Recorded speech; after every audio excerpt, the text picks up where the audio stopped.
buenos días. Espero estén todos bien en sus casas, disfrutando de la cuarentena, disfrutando del descanso, que no es descanso, que no son vacaciones, ¿no? Pero la situación nos tiene de esta forma, acá juntos, pero a través del celular.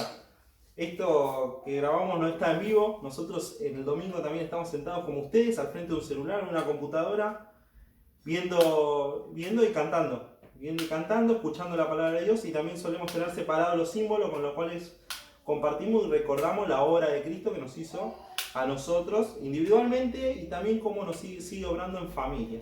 Voy a leer un versículo que nos había llamado la atención el otro día con Ayerén. Es Pablo cuando estaba hablando en Atenas, obviamente estaba en el contexto en el que le predica el Evangelio a personas que no conocían, ¿no? Y dos versículos me llamaron la atención. Uno está en el capítulo 17, versículo 24, dice: el Dios que hizo el mundo y todas las cosas que en él hay, siendo Señor del cielo y de la tierra, no habita en templo hecho por manos humanas.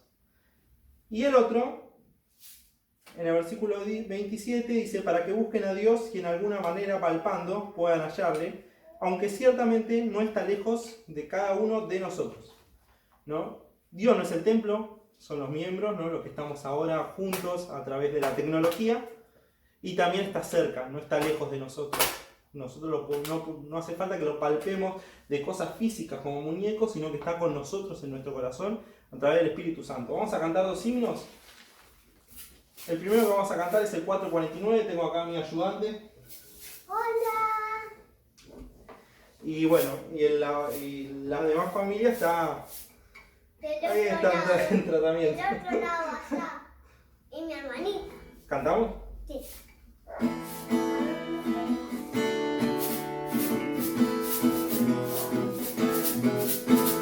Canten del amor de Cristo, ensalzad al Redentor. Tributadles santos todos, sean de gloria y honor. Cuando estemos en gloria, en presencia de nuestro Redentor, a una voz la historia diremos del gran vencedor. Ya el triunfo ya es seguro, a la cuesta del Señor. Oh, luchad con la mirada puesta en nuestro protector. Cuando estemos en gloria, en presencia de nuestro Redentor, a una voz la historia diremos del gran vencedor. El pendón alza, cristianos de la cruz, y camina de victoria en victoria, siempre firmes a avanzar. Cuando estemos en gloria, en presencia de nuestro Redentor, a una voz la historia diremos del gran vencedor. Adelante en la lucha, oh soldados de la fe, nuestro triunfo escuchemos, los clamores viva el Rey. Cuando estemos en gloria, en presencia de nuestro Redentor, a una voz la historia diremos del gran vencedor. Bueno, el himno que vamos a cantar, que falta, es el 400. Cuán glorioso es el cambio operado en mi ser, viniendo a mi vida el Señor, y en mi alma una paz que yo ansiaba tener, la paz que me trajo su amor. No hablas eso que se va saliendo. Él vino a mi corazón, Él vino a mi corazón. Soy feliz con la vida que Cristo me dio cuando Él vino a mi corazón. Bueno, cantamos, ¿te parece? ¿Te parece?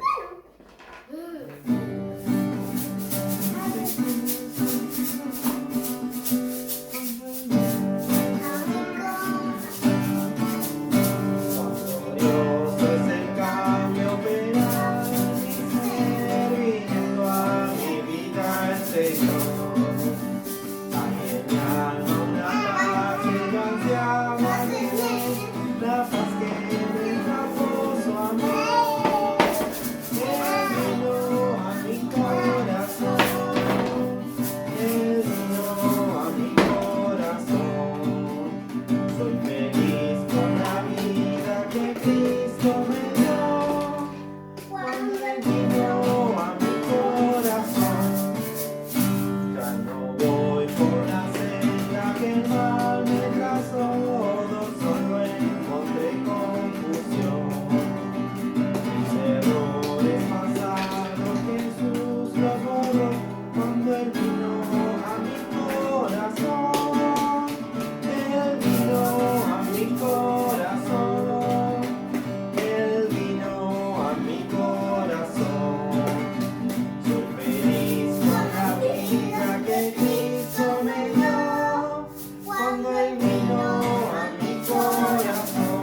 todos hayan cantado y hayan estado tan alegres como estamos nosotros cada vez que cantamos los domingos, sabiendo que estamos todos juntos. Lo mismo los miércoles, a mí por ahí no me toca estar.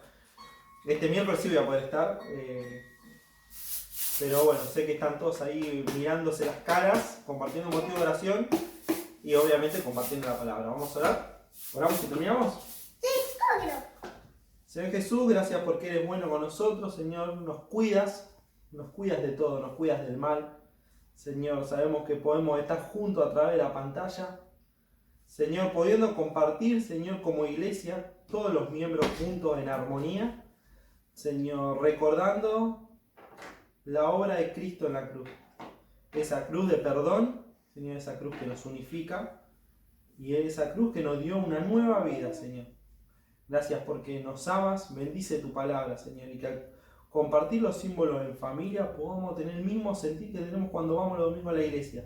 Que sea el sentir, Señor, individual, que sea un sentir del corazón, Señor, de personas que reconocen tu poder, de personas que reconocen tu soberanía sobre todo en este tiempo. Bendícenos, en tu nombre oramos. Amén.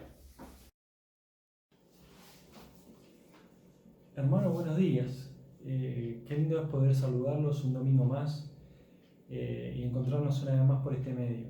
Sí, voy a tomar un minutito nomás. Me gustaría leer un pasaje de la palabra de Dios.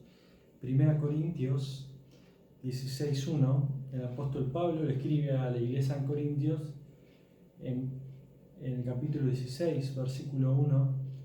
Dice así: en cuanto a la ofrenda para los santos, haced vosotros también de la manera que ordené a las iglesias de Galacia.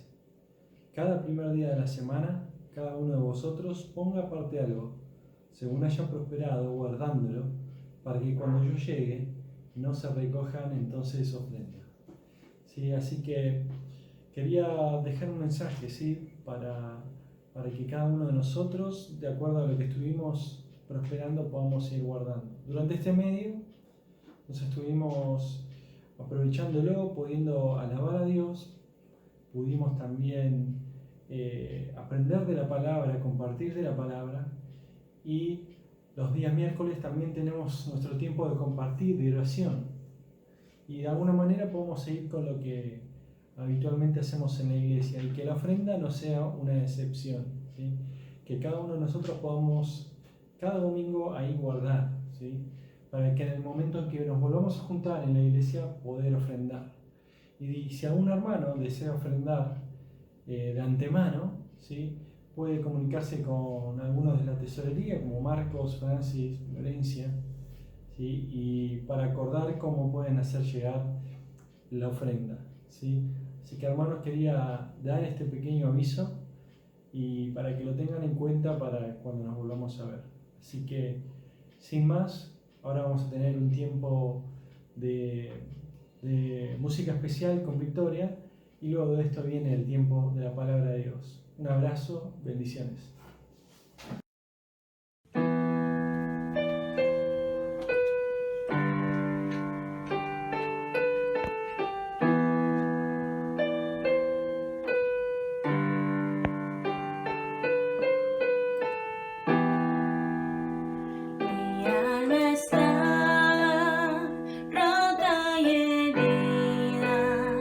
Pero tu gracia la restauró.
hermanos, un gusto poder saludarlos por este medio nuevamente, un domingo más que podemos vernos por medio de este canal que tenemos de comunicación. Y si bien todos los domingos anteriores hemos estado haciendo un poco memoria acerca de la reunión que quizás es la que tomamos como principal, que es la Cena del Señor, no queremos dejar de seguir los temas que teníamos pensado tratar durante los domingos en la iglesia, ¿sí? Así que confiando en que dentro de poco vamos a poder estar reunidos todos en la iglesia donde nos reunimos normalmente, queremos comenzar entonces en este domingo con los temas que vamos a comenzar a charlar por lo menos en este mes. Entonces en este mes vamos a comenzar a hablar acerca de la iglesia y acerca de la relación que Cristo tiene con la iglesia, ¿sí? En el Nuevo Testamento hay muchos pasajes que se mencionan acerca de la iglesia, de cómo tenemos que manejarlo, de qué es lo que es, de cuál es su función, y tenemos muchísimas cosas que aprender en cuanto a su funcionamiento, en cuanto a lo que es, y sobre todo la relación que tiene el Señor con su iglesia, es decir, con nosotros, que es lo que vamos a ver. Así que los invito a que empecemos ahí en un pasaje que está en Mateo capítulo 16, que es muy conocido, el versículo 13 en adelante, que es donde el Señor está ahí con sus discípulos, y va a ser la primera vez donde aparece esta palabra de la iglesia. Y dice este pasaje así: Viniendo Jesús a la región de Cesarea de Filipo, preguntó a sus discípulos diciendo: ¿Quién dicen los hombres que es el Hijo del Hombre? Ellos dijeron: unos Juan el Bautista, otros Elías, y otros Jeremías, o alguno de los profetas. Él le dijo: ¿y vosotros? ¿Quién decís que soy yo? Respondiendo Simón Pedro, dijo: tú eres el Cristo, el Hijo del Dios viviente. Entonces le respondió Jesús: bienaventurado eres, Simón, hijo de Jonás, porque no te lo reveló carne ni sangre, sino mi Padre que está en los cielos. Y yo también te digo que tú eres Pedro, y sobre esta roca edificaré mi iglesia, y las puertas del Hades no prevalecerán contra ella. Y a ti te daré las llaves del reino y los cielos, y todo lo que atares en la tierra será atado en los cielos, y todo lo que desatares en la tierra será desatado en los cielos. Entonces mandó a sus discípulos que a nadie dijesen que él era Jesús el Cristo. Yo sé que seguramente sabemos y tenemos en claro varios conceptos acerca de la iglesia, pero me gustaría hacer algunos repasos de quizás cosas que ya sabemos, pero creo que es necesario, viendo un poco que vamos a tratar todos estos domingos acerca de lo que es la iglesia. Entonces, en este pasaje nosotros encontramos que es la primera mención que el Señor hace acerca de la iglesia. Hasta este momento no había ninguna mención, es decir, no había ninguna profecía. En el Antiguo Testamento no encontramos ninguna cita o ningún indicio que hiciera alusión de que en el futuro iba a haber algo como lo que nosotros tenemos y conocemos hoy, que es la iglesia. Y acá el Señor está entonces revelando qué es lo que va a pasar, es decir, o qué es lo que estaba por delante, que era la iglesia. Entonces, esta palabra que el Señor usa para iglesia viene de un griego que significa eclesía, ¿sí? Que se deriva de un verbo que es ekaleo, que significa llamar afuera. Entonces, podríamos decir que el significado literal de la palabra iglesia es los llamados afuera, ¿no? O llamar afuera. Y es justamente el sentido de lo que nosotros somos como iglesia. Es decir, somos un grupo que el Señor nos ha tomado, nos ha rescatado, digamos, del mundo, y estamos afuera de ese mundo, ¿sí? Lo interesante también de esto es que el término que se utiliza en la Biblia como iglesia difiere quizás un poco de lo que nosotros lo usamos hoy en los días de hoy, ¿sí? Porque en el sentido bíblico la iglesia no se refiere al lugar físico o al edificio donde se reúne, sino a las personas que las componen. Hoy nosotros decimos voy a la iglesia, ¿sí? Haciendo alusión al lugar donde nos juntamos, o a la casa, o al edificio, o al templo. pero en la Biblia el sentido de la iglesia no se refiere al lugar en sí, sino al grupo de personas que lo componen. Y esto es algo lindo para tenerlo en cuenta, porque la iglesia somos nosotros, somos las personas que la componemos. No es el edificio que está ahí en Álvarez Rodríguez 530 y que hoy no podemos estar reunidos ahí, ¿no? Pero podemos estar juntos igualmente, porque somos nosotros como personas los que componemos la iglesia. Y hay varias definiciones, ¿no?, que varios escritores entonces hacen en cuanto a lo que es la iglesia en sí, y yo acá anoté algunas, ¿no? Una que me gustó es que dice que la iglesia entonces es una comunidad de creyentes que han sido unidos, o que estamos unidos, por medio de la acción regeneradora del Espíritu Santo, ¿sí? Es decir, que todos aquellos entonces que hemos creído y que hemos recibido a Cristo como nuestro Salvador, por medio de la acción del Espíritu Santo pasamos a ser parte de la iglesia, ¿no? Efesios capítulo 5, versículo 23 también nos dice, ¿no?, que la iglesia es el cuerpo de Cristo, ¿no?, que Él es la cabeza y la iglesia es su cuerpo. ¿Y cómo somos parte de ese cuerpo? Bueno, es lo que dice en 1 Corintios capítulo 12, versículo 13, ¿no?, que por un mismo espíritu, dice, fuimos todos bautizados, es decir, sumergidos o injertados, dice, en un cuerpo. Dice, sean judíos o griegos, esclavos, libres, dice, a todos se nos dio a ver de un mismo espíritu. Es decir, que por medio del Espíritu Santo y por el bautismo del Espíritu Santo, todos los que hemos creído en Cristo pasamos a ser parte de este cuerpo, que es la iglesia. Entonces somos un grupo de personas que hemos creído en Cristo y por medio del Espíritu Santo todos pasamos a ser parte del cuerpo. Otro versículo interesante también en cuanto a lo que es la iglesia es un versículo que se encuentra ahí en 1 Timoteo capítulo 3, versículo 15. Así que los invito ahí que lo busquemos y que lo leamos, ¿sí? 1 Timoteo capítulo 3, versículo 15. Dice de la siguiente manera, ¿no? Dice, para que si tardo, sepas cómo debes conducirte en la casa de Dios, que es la iglesia del Dios viviente, columna y baluarte de la verdad.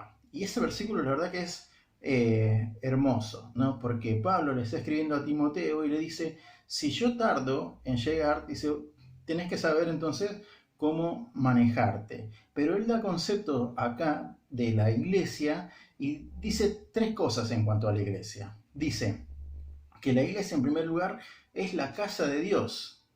Después dice que es la iglesia del Dios viviente. Y después dice que también la iglesia es columna y baluarte de la verdad, ¿sí? Entonces decimos que es la iglesia, es el cuerpo de Cristo, también es la casa del Dios.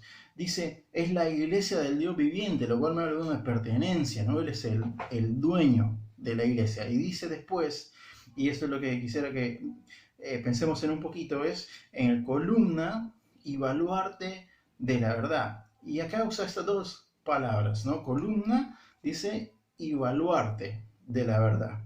¿Y qué es una columna? Bueno, la idea entonces ahí de columna es de algo que sostiene en alto, ¿no? Es como que fuera un cartel, ¿no? Vieron que cuando uno va en la autopista, por ejemplo, o en la ruta, y ve un cartel así enorme, y hay una columna, ¿no?, o algo que lo sostiene, algo que lo pone en alto para que todos lo puedan ver. Y esa es la idea de columna, ¿no? Que la iglesia es una columna, es algo que pone en alto la verdad de Cristo, ¿sí? También después dice,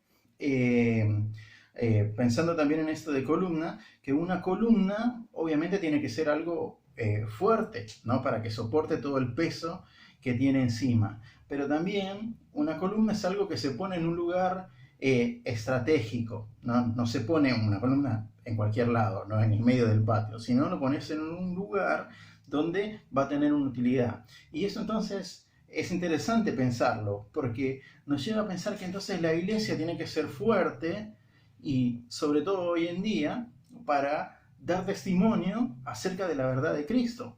Y hoy cuando pensamos en todos los temas que están a nuestro alrededor, ¿no? El aborto, el feminismo, y los derechos humanos y cuántas cosas se van mencionando en el mundo, y la iglesia tiene que ser un sostén fuerte que da entonces y que pone en alto el nombre del Señor en medio de todas estas cosas que nosotros vemos a nuestro alrededor.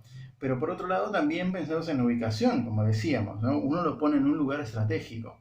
Y entonces, si uno piensa que el Señor soberanamente decidió poner una iglesia, ¿no? O un grupo de hermanos en Tesey del Río, en la calle Álvarez Rodríguez, todo esto tiene una razón de ser, porque el Señor lo quiso así y nos puso ahí con un propósito específico para que nosotros, en el barrio o en el lugar donde estemos, pongamos también en alto el lugar del Señor. Entonces, es interesante pensar en esto, que como la iglesia es esa columna que Dios ha puesto en ese lugar para poner en alto la verdad de Dios. Pero también dice que es un baluarte de la verdad. ¿Y qué es un baluarte? Bueno, con esta palabra yo tenía bastante dudas, ¿no? Porque no es algo que nosotros comúnmente, o una palabra que usemos con regularidad, pero tiene que ver con algo que era las murallas de la ciudad. Si ustedes recuerdan, en el tiempo pasado, las ciudades se defendían de ataques que podían recibir de enemigos. Y entonces cuando estaban las murallas, ¿no?, de la ciudad, cuando se juntaban dos muros, digamos, o dos murallas, había ahí como una casita, digamos, ¿no? Que no era una casita, era justamente el baluarte. Era algo que unía esos dos muros y que servía para varias cosas. Servía como un lugar de defensa, ¿sí? O como un lugar de sostén, de algo que estaba defendiendo a la ciudad donde pertenecía. Y eso es justamente entonces lo que hace la iglesia, tiene que defender la verdad de Dios, ¿sí? Justamente por eso entonces Pablo le dice a Timoteo, nosotros somos la columna, ¿sí?, lo que sostiene, y somos el baluarte también, lo que defiende, y tenemos que defender entonces la verdad de Dios, la palabra de Dios. Algunas definiciones más también entonces, que es para ir terminando como esto a manera de introducción, ¿sí?, de lo que es la iglesia, y pensando entonces en el tema que vamos a estar tratando, que es la relación que tiene Cristo con su iglesia, ¿sí? Y hay varios pasajes que hablan en cuanto a esto. Yo solamente quise tomar algunos y los voy a mencionar, aunque más adelante vamos a tener mensajes con cada uno de estos temas, así que solo lo vamos a mencionar para no dejar que más adelante otros hermanos lo va desarrollando cada uno, ¿sí? En primer lugar, entonces, como leímos ahí en 1 Timoteo, dijimos que la iglesia es del Señor, es suya, ¿sí? Dice que la iglesia es la casa de Dios, la iglesia del Dios viviente, ¿no? También ahí Mateo decía, sobre esta roca, dice, edificaré mi iglesia, ¿no? La iglesia es suya, es del Señor. Entonces, podemos pensar primero en cuanto a relación, es de pertenencia, ¿no? El Señor es el dueño, es suya la iglesia. Efesios capítulo 4, versículo 15 nos dice que Él es la cabeza de la iglesia, ¿sí? Después, en Efesios capítulo 5, versículo 25, adelante, dice que la iglesia es su esposa, y menciona ahí una serie de cosas que el Señor va a hacer con la iglesia a fin de presentársela, dice, a sí mismo, sin mancha, sin arruga, ¿no? Y menciona ahí varias cosas, que eso es otro tema que vamos a tratar más adelante. Pero la iglesia entonces es la esposa de Cristo, ¿no? Y después también en Efesios, en el capítulo 2, versículo 19 en adelante, dice que el Señor es la piedra principal del ángulo, ¿no? Y que esto también hace mención a lo que dice el Señor ahí en Mateo. Pero este pasaje entonces dice que Él es la piedra, ¿sí?, principal donde está sostenido todo. Y esto hace mención o da la idea también de cuando el Señor da esta parábola, ¿sí?, de que uno edificó la casa sobre la arena, dice, y otro sobre la piedra, ¿sí? Y bueno, y Él es entonces esa piedra sobre la cual todo el edificio, dice, descansa, ¿sí?, o está edificado. Y dice después en este pasaje que los apóstoles fueron entonces los que pusieron los fundamentos, y después cada uno de nosotros, dice, va edificando sobre esto. Pero Él es entonces la piedra. Entonces podemos pensar que la iglesia, en primer lugar, es pertenencia del Señor, ¿no? Él es la cabeza, nosotros somos su cuerpo, Él es el esposo, ¿sí? Y Él es entonces la piedra principal sobre la cual está fundada descansa entonces toda la estructura de la iglesia. Y yo sé que por ahí son conceptos que quizás por ahí ya los conocíamos, pero es bueno repasarlos, sobre todo por todas estas cosas que vamos a estar hablando justamente de eso en los próximos domingos. Vamos entonces al pasaje que es el que, con el que nos toca arrancar a nosotros en este día, que está ahí en Mateo. Y vamos a hablar entonces ahí de lo que el Señor revela a sus discípulos y le dice en el versículo 18, entonces le dice a Pedro, también te digo, tú eres Pedro, dice, y sobre esta roca edificaré mi iglesia y las puertas del Hades no prevalecerán contra ella. Hay una aclaración entonces acá que tenemos que hacer porque este pasaje ha sido utilizado para hablar acerca de que Pedro es justamente como la base de la iglesia, y obviamente que nosotros sabemos que no es así.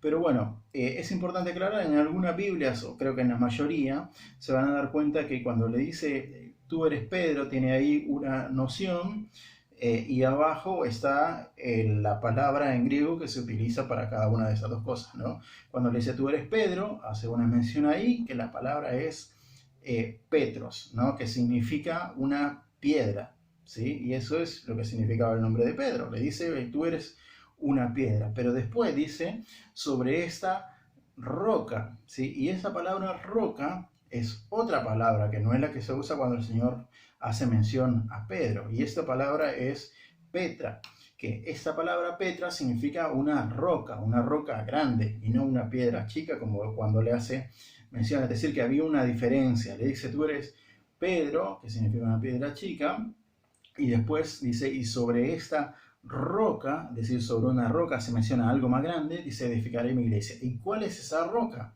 Bueno, esa roca es la verdad que Pedro acababa de confesar unos instantes atrás, ¿no? Él había dicho, tú eres el Cristo, el Hijo de Dios. Y entonces esta es el fundamento sobre el cual está edificada la iglesia, sobre esta verdad, que Jesús es el Hijo de Dios, que vino al mundo a morir por nuestros pecados. Y eso es lo que hace a la iglesia, ¿sí? La iglesia está fundada sobre la verdad de que Cristo es el Hijo de Dios. De hecho, en Corintios Pablo dice que nadie puede poner otro fundamento sobre este, ¿no? Eso es el fundamento de la iglesia. Entonces eso es importante aclararlo como les decía, este versículo ha sido mal utilizado para querer dar a entender otras cosas que no es lo que la Biblia está diciendo. Pero en este pasaje entonces hay tres cosas que el Señor menciona en cuanto a la iglesia. Dice, edificaré, dice, mi iglesia y las puertas del Hades no prevalecerán contra ella. Entonces, en primer lugar, dice el Señor, dice, edificaré en tiempo futuro. Entonces, esto nos habla acerca de un compromiso de parte del Señor, que Él es el que se compromete a edificar la iglesia.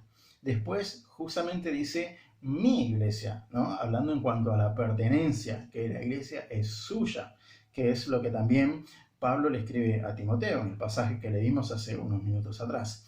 Y después hay una promesa también. Dice, las puertas del Hades, dice, no prevalecerán contra ella. Que este va a ser otro tema que también vamos a estar hablando acerca de las promesas que el Señor tiene para su iglesia. Pero entonces vamos a solamente compartir en unos poquitos minutos esas dos cosas, ¿no? La pertenencia que tiene la iglesia hacia el Señor, que es suya, y en cuanto al compromiso que Él hace de edificar Él su iglesia. Entonces, vamos a hablar primero en cuanto a la pertenencia. Dice el Señor, edificaré, dice, mi iglesia. Lo cierto es que decir esto parece una obviedad, ¿no? Que la iglesia es del Señor. Alguno podría decir, bueno, sí, es bastante obvio y lo sabemos. Y sí, es cierto, lo sabemos. Pero ¿qué es lo que implica esto para mí como creyente? ¿Qué es lo que me tiene que llevar entonces a mí saber que Cristo es el dueño o que la iglesia es pertenencia del Señor? Y eso nos tiene que llevar a darnos cuenta de varias cosas, ¿no? En primer lugar, entonces, si la iglesia es pertenencia del Señor, ¿cuál tiene que ser el objetivo entonces que la iglesia tiene que tener, teniendo en claro que la iglesia es pertenencia del Señor?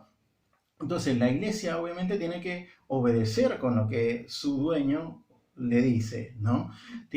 Nuestro objetivo entonces como iglesia tiene que ser obviamente honrarlo a Él, porque somos de Él, Nuestro objetivo tiene que ser entonces ponerlo en alto, adorarlo, darle la gloria a Él, ¿no? Porque Él es el dueño de la iglesia es suya.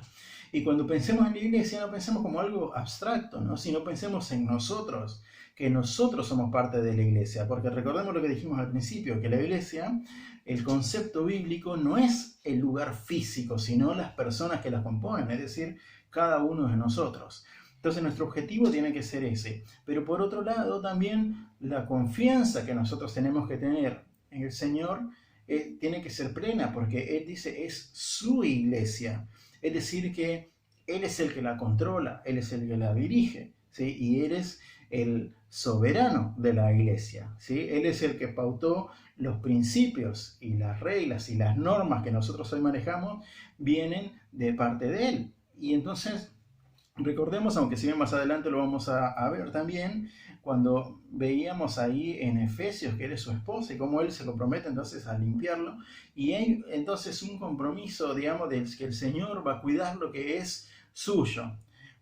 Algunos hermanos, yo he escuchado que de repente quizás se preocupan cuando algún hermano quizás no está obrando bien, o otros hermanos he escuchado que a veces se preocupan cuando determinado líder quizás no está haciendo las cosas como debería, o algunos hermanos en otras veces he escuchado que se preocupan cuando un anciano quizás se está manejando de determinada forma, diferentes situaciones, ¿sí? Y en esto tenemos que nosotros tener en claro que la iglesia es del Señor y que cuando algo está mal dentro de la iglesia, es Él el que va a actuar, porque la iglesia es suya. Si hay algo dentro de la iglesia que está estorbando su crecimiento, que la iglesia cumpla su misión, el Señor se va a encargar, porque la iglesia es suya. Entonces, desde nuestro lado, yo como creyente, como hijo de Dios, tengo que descansar en eso, que el Señor es el que está al control. Él es el que está al volante de todo esto, y no somos nosotros. Nosotros solamente dependemos de Él y obedecemos con lo que Él nos está pidiendo que hagamos. Entonces, en primer lugar, la pertenencia, ¿sí? Decimos que la iglesia entonces es suya. Pero en segundo lugar también veamos el compromiso que hace el Señor. Dice, yo edificaré, dice, mi iglesia, ¿sí? Hay compromiso de parte del Señor a que Él es el que va a edificar. Y esta palabra que se usa acá para edificar lo que significa es que Él es el constructor, ¿sí? O el arquitecto. Aunque también esta palabra significa de que estímulo, ¿no? Y fortaleza.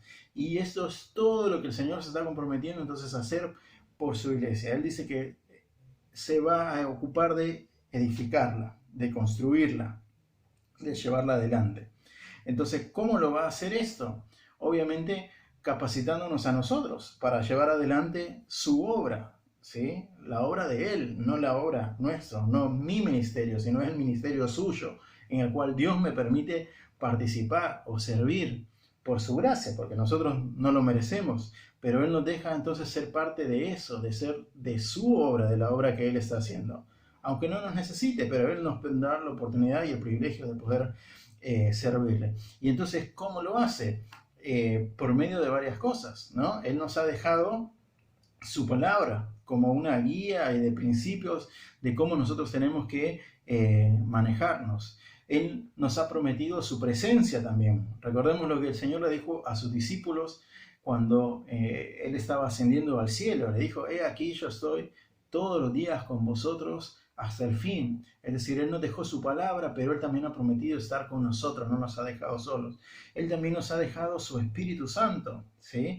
Recordemos que lo que le decía el Señor ahí a sus discípulos, dice que Él se iba, pero iba a enviar un consolador, no el Paracletos, el que iba a estar al lado nuestro, que nos iba a ayudar en la obra que Él espera que nosotros hagamos. Él nos ha dado también dones y talentos para que los usemos en su obra, para el servicio de los demás, ¿sí? Y también nos ha dado hermanos en la fe, ¿sí? Que nos ayuden y que nos estimulen. Entonces esto nos tiene que llevar a pensar a que esto es algo que Dios me ha puesto a mí para ayudar, y que esos dones que Dios me dio, no me los dio para mí, sino me los ha dado para que yo los ponga al servicio de ustedes. El don que cada uno de ustedes tiene, Dios se los ha dado para que lo pongan al servicio de la obra, para que sean de edificación para mí, y así entre todos nos edifiquemos y nos ayudemos, nos estimulemos a seguir adelante. Eso es lo que Dios espera de nosotros, que nos ayudemos y que nos edifiquemos unos a los otros. Es por lo que el Señor oraba en el huerto de Getsemaní, para que haya unidad. Es lo que Pablo dice en Efesios también. Dice, solícitos en guardar la unidad por el vínculo de la paz, que nosotros tenemos que estar unidos, ¿sí? Ayudándonos entre nosotros. Es lo que hemos estudiado en otras veces anteriores, que tenemos que estimularnos unos a otros, que tenemos que perdonarnos, que tenemos que amarnos unos a los otros. Y cuántas responsabilidades tenemos de nosotros y de unos a otros, lo que yo tengo que hacer por ustedes y lo que ustedes tienen que hacer para mí. Y en la medida que nosotros hacemos eso, la iglesia va a crecer. Y cuando la iglesia va a crecer, otras personas entonces se van a ver impactadas, influenciadas por esto.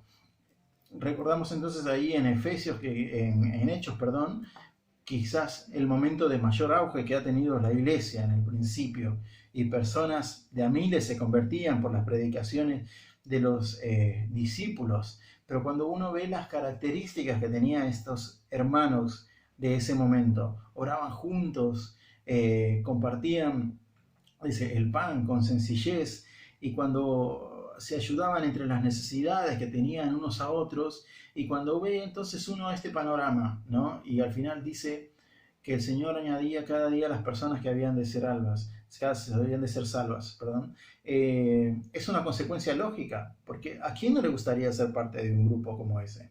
Pero eso es lo que nosotros somos llamados a hacer en la iglesia, en el cuerpo. Y el Señor entonces nos da la herramienta para que nosotros la hagamos. Y Él es el deseo también que lo hagamos, porque es el compromiso suyo. Yo edificaré mi iglesia. Entonces, el Señor tiene el deseo de hacerlo, tiene el compromiso y nos ha dado la herramienta para que podamos hacerlo. Y quería terminar con un pasaje que está ahí en Efesios capítulo 4, que creo que es un desafío enorme para cada uno de nosotros, y espero que todos lo veamos de esa manera. Dice Efesios capítulo 4, versículo 15, dice que sino que siguiendo la verdad en amor crezcamos, dice, en todo, en aquel que es la cabeza. Esto es Cristo. O sea, Cristo es la cabeza, eso lo tenemos claros. Pero ¿cuál es entonces mi parte? Dice ahora el versículo 16. Dice de que en todo el cuerpo, dice todo el cuerpo, o sea, vos, yo, todos, dice todo el cuerpo, dice bien concertado, unido entre sí por todas las coyunturas, dice que se ayudan mutuamente, dice según la actividad propia de cada miembro, se recibe su crecimiento para ir edificándose en amor. La verdad que es un desafío enorme este versículo, ¿no? Y este pasaje, porque dice y abarca muchísimos temas, que la verdad es que está como para estudiarlo cada uno de ellos. Pero dice entonces todo el cuerpo. ¿Y quién es el cuerpo? Nosotros, cada uno de nosotros. Dice bien concertado, dice unido entre sí. Y la pregunta entonces que tendríamos que hacer, ¿estamos unidos o estamos separados? Después dice, por todas las coyunturas, o sea, por cada uno de nosotros. Dice que se ayudan mutuamente. ¿Nos ayudamos nosotros mutuamente o cuando vemos las necesidades de los otros somos indiferentes o no participamos? Dice después, según la actividad propia de cada miembro. Es decir, lo que yo hago, lo que hacemos, lo que hace el otro hermano, lo que cada uno de nosotros, dice, hacemos, lo que cada miembro, dice, recibe su crecimiento para ir edificándose en amor. Y ese quizás es el último desafío y el más grande, ¿no? Dice que todos, la actividad, todos participan, todos se edifican, pero después habla de la motivación. ¿Con qué motivación se hace? Dice, edificándose en amor. Y la pregunta entonces sería, ¿lo hacemos de esa manera o no lo estamos haciendo de esa manera? Qué desafío enorme que tenemos, que nos deja este pasaje. Entonces, la iglesia del Señor. Seguramente creo que todos, si hablamos en cuanto al sentir y el cariño que tenemos por la iglesia, creo que todos vamos a estar unánimes y vamos a sentir quizás todo lo mismo, que todos deseamos lo mejor para la iglesia. Todos obviamente queremos que la iglesia crezca, que la iglesia se edifique, que las cosas marchen bien, pero ¿cómo vamos a lograr eso? Bueno, el Señor nos ha prometido que Él quiere hacerlo. Él nos ha brindado las herramientas para poder hacerlo. Ahora queda en nosotros nada más poder hacerlo. ¿Y cómo lo vamos a hacer?